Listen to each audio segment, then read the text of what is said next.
हटना तो गाड़ी तोहके देबा। अरे बाप रे। हटना तो गाड़ी तोहके देबा। ना ना ना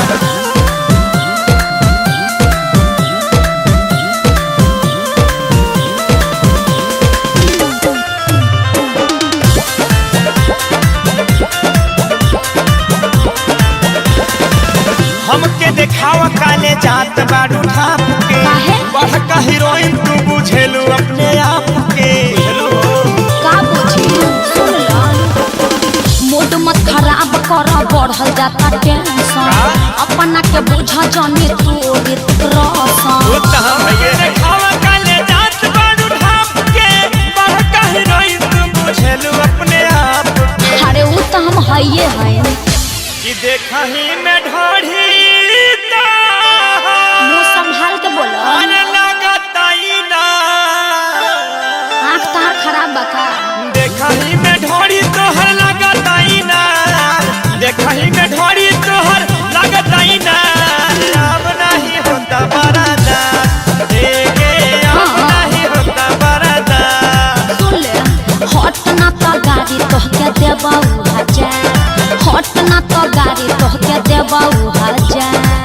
मारा तो तहर मुँह टूट जाए।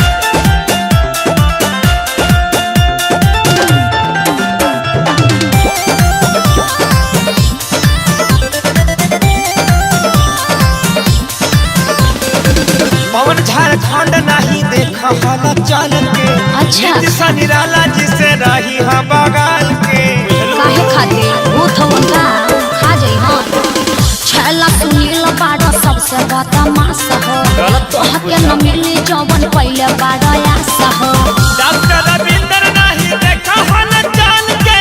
बबुआ विकास जिसे रही हम बगाल के। काहे खातिर किया जब भारत चुमाए गोरी हर दई उधार। सामान हो कि बांट दी। आज भारत चुमा गोरी दई उधार। आज भारत चुमा एगो दई उधार। अब नहीं होता बरादा हम का देंगे अब नहीं होता बरादा। सुन ले हटना तो गाड़ी तोहके देबा हजार। हटना तो गाड़ी तोहके देबा हजार।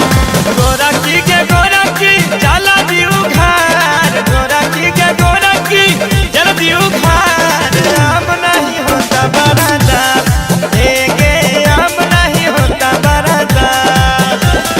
ये करेला खड़ा बा मोर खबा से या। का कहलू हा? ये करेला खड़ा बा मोर खबा से या। हटना तो गाड़ी तोहके देबा। अरे बाप रे। हटना तो गाड़ी तोहके देबा हजार।